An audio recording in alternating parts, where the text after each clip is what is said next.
한국전쟁 당시 국민보도연맹에 가입했다는 이유로 일반 시민들이 재판도 없이 경찰과 군인에게 학살을 당한 일이 있었습니다. 희생자 수만 최대 20만 명에 달할 것으로 추정되는데요. 그중 예천 지역 일부 희생자들에 대해 진실화해위원회가 73년 만에 진실규명 결정을 내렸습니다. 김서현 기자입니다.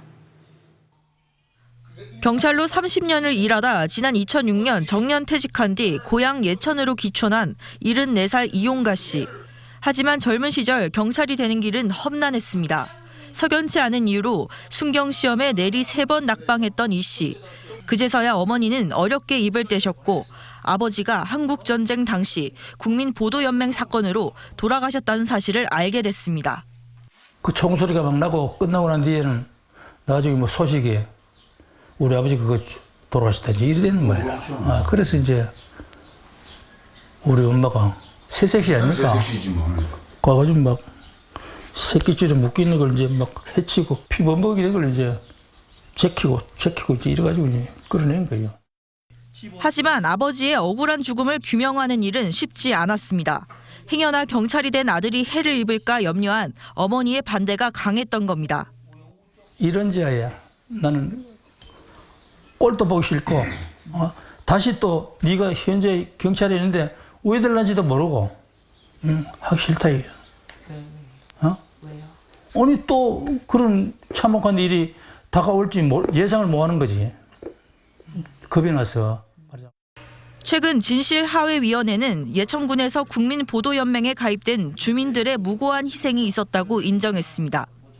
한국 전쟁이 발발한 직후인 1950년 7월 12일 인민군 한개 연대가 소백산을 넘어 예천까지 진입하자 후퇴를 준비하던 국군과 예천 경찰이 보도연맹에 가입된 주민들만 따로 불러낸 뒤 예천읍 고평리, 개포면 경진리, 용국면 산택리 3곳에서 총살한 겁니다.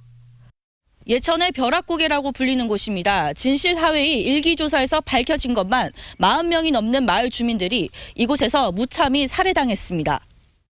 보도연맹에 가입된 좌익활동 경력자들이 인민군에 동조할지 모른다는 이유가 컸지만 소를 몰다 경찰에 살해당한 당시 22살 이용가 씨 아버지처럼 평범한 농부도 적지 않았습니다.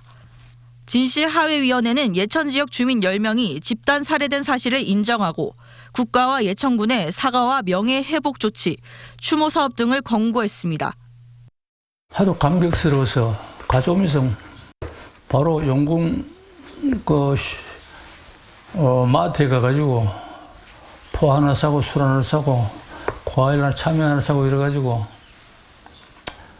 그 산소에 가서 간단히 뭐 고유를 혼자 했지 하고 한번 좀 눈물 좀 흘리고 뭐 저절로 눈물이 나오대.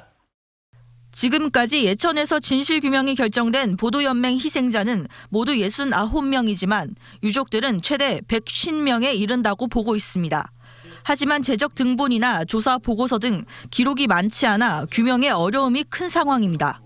서류상 근거가 지금 없다 그러니까 동네 사람 증언이나 가족 증언, 가족도 근데 거의 없어요 지금. 우리 뭐 아버지, 어머니, 할아버지, 할머니, 형님까지 돌아가셨으니까. 억울하게 가족을 잃었지만 다른 가족에게 폐가 될까 숨겨온 세월이 수십 년. 유족들은 더 늦기 전에 진실규명과 추모 관련 사업에 속도가 나기를 초조하게 기다리고 있습니다. MBC 뉴스 김서연입니다.